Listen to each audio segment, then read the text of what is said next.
বাংলাদেশের সকল পেশাজীবী ও শিক্ষার্থীদের প্রতি আমার সালাম। আসসালামু আলাইকুম।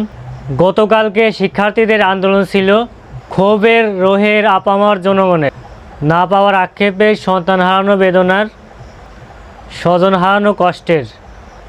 গতকালকে আপনারা সবাই দেখেছেন ঢাকার শাহবাগে কোথাও তিল ঠাঁই নেই, এত মানুষের উপচে পড়া ভিড়। গতকালকে শাহবাগে কিন্তু হাজার হাজার লক্ষ লক্ষ মানুষ সড়ক জুড়ে ছিলেন একটা দাবি আদায়ের জন্য, সেটা হলো সরকার এবং সরকারের মন্ত্রী পরিষদ পদত্যাগ করতে হবে। সেইখানে ঢাকা বিশ্ববিদ্যালয়ের সমন্বয়কদের প্রধান যে ছিলেন সে বলেছিলেন আমাদের দাবি একটাই, প্রধানমন্ত্রী সহ মন্ত্রী পরিষদগুলোর পদত্যাগ করতে হবে।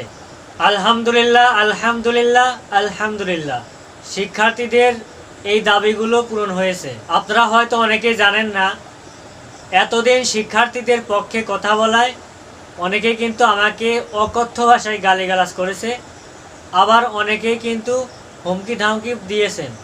আমি কিছুদিন আগেও কিন্তু কোটা আন্দোলন নিয়ে একটা ভিডিও আপলোড দিয়েছিলাম, আর সেখানে আমি বলেছিলাম যে আমি সব সময় কোটা আন্দোলনের পক্ষে আছি। সারা বাংলাদেশের বিশ্ববিদ্যালয়ের শিক্ষার্থী যে দাবিগুলোর জন্য আন্দোলন করতেছে সেগুলো সম্পূর্ণ ন্যায্য এবং যুক্তিসম্পন্ন। আমাদের চ্যানেল থেকে যে ভিডিওগুলো আপলোড করা হয় সেগুলো কিন্তু 100% সত্য এবং যুক্তিসম্পন্ন। আমি গতকালকেও বলেছিলাম যে সিদ্ধান্ত যেমনই আসুক শিক্ষার্থীদের পক্ষেই যাবে, সেটাই হয়েছে।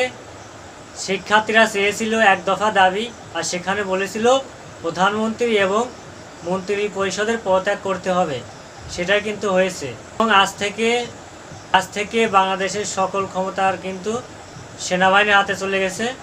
আমি কিন্তু আরও একটা কথা বলেছিলাম যে শিক্ষার্থীদের রক্ত ঝরার পর বাংলাদেশের শিক্ষা সমন্বয়করা যে 8 দফা দাবি দিয়েছিল, সেই 8 দফা দাবি যদি সরকার মেনে না নেয় তাহলে পরবর্তী দফা হবে একটাই, এই 8 দফা না মানলে সরকারকে পদত্যাগ করতে হবে, অর্থাৎ এই সরকারের পতন চাই, এরকম কিন্তু আমি বলেছিলাম। কিন্তু সেটাই হয়েছে, কারণ বাংলাদেশের সাহিত্য শাসিত 4টা বিশ্ববিদ্যালয় ঢাকা, রাজশাহী, জাহাঙ্গীরনগর এবং চিটাগাং, এই 4টা বিশ্ববিদ্যালয়ের শিক্ষার্থীরা যদি কোনো ন্যায্য দাবি করে তাহলে সেগুলো সরকারকে মানতেই হবে।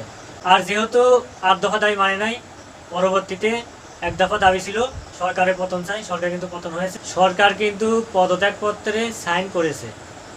বাংলাদেশের সকল জুনিয়র, সেম ইয়ার এবং সিনিয়র শিক্ষার্থীরা আজকের ক্লাসে এই পর্যন্তই।